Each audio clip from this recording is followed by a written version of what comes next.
Il faut pouvoir en parler. Les victimes n'ont pas à avoir honte de ce qui leur arrive, elles n'en sont pas responsables.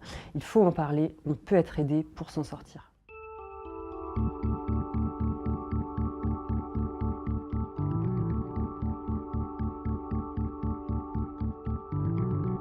Bonjour, bienvenue à l'association Agena.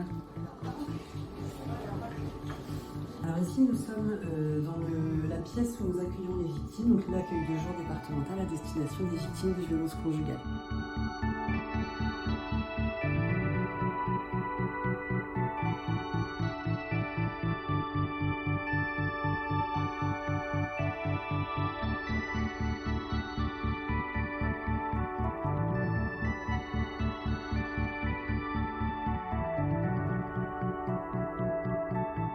On considère que la violence conjugale la plus répandue est vraiment la violence psychologique.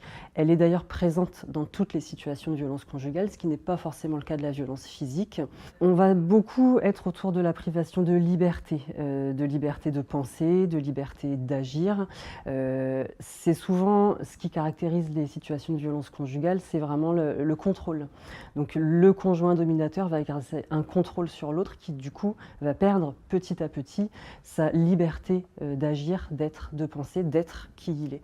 La violence conjugale, c'est vraiment une emprise exercée sur un conjoint, c'est une atteinte à son intégrité, qu'elle soit physique ou qu'elle soit psychique. C'est un conditionnement dont il est difficile de sortir, donc c'est vraiment très différent d'un conflit, ce n'est pas une difficulté de couple, c'est vraiment quelque chose de fondamental qui va venir avoir un impact important sur l'estime de soi, la confiance en soi d'une personne, sur sa santé également psychologique.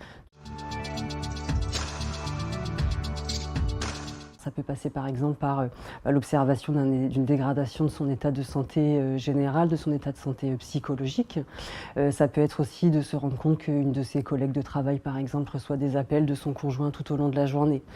Ça peut être de se rendre compte qu'une amie à nous ne peut pas se permettre de venir boire un verre ou quoi que ce soit sans demander l'autorisation de son conjoint.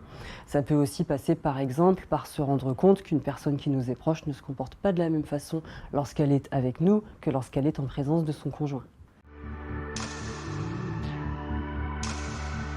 Il faut pouvoir en parler. Les victimes n'ont pas à avoir honte de ce qui leur arrive, elles n'en sont pas responsables.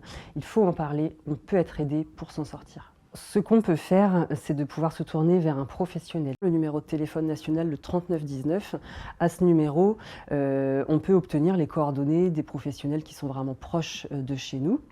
Il faut également savoir qu'il existe dans les brigades de gendarmerie et les commissariats des assistantes sociales du conseil départemental qui sont également là pour pouvoir accueillir, entendre, conseiller, informer et accompagner les personnes sans qu'il ne soit forcément nécessaire d'avoir procédé à un dépôt de plainte au préalable. Donc, dans le département de la Somme, il existe un accueil de jour sur la commune d'Amiens, à Agena. Il existe aussi un accueil de jour à Abbeville et un accueil de jour à Péronne avec le CIDFF, le Centre d'information sur les droits des femmes et des familles. Ces lieux ont vocation à pouvoir accueillir de façon anonyme si nécessaire les victimes, de pouvoir les écouter, les entendre, et puis leur proposer des informations par rapport à leur situation, sur leurs droits, sur ce qu'elles peuvent faire, sur leurs droits également en termes de droits de la famille. C'est souvent des questionnements qui reviennent dès lors qu'il y a présence d'enfants, mariage, etc. Et de pouvoir également leur proposer de les accompagner à partir du moment où elles se sentiront prêtes à passer à l'action et elles se sentiront prêtes à pouvoir sortir des violences. C'est un processus qui peut prendre beaucoup de temps et nous on est là pour le respecter et pouvoir accorder à la victime le temps nécessaire d'écoute pour qu'elle puisse elle-même élaborer un schéma de sortie des violences conjugales et se rassurer.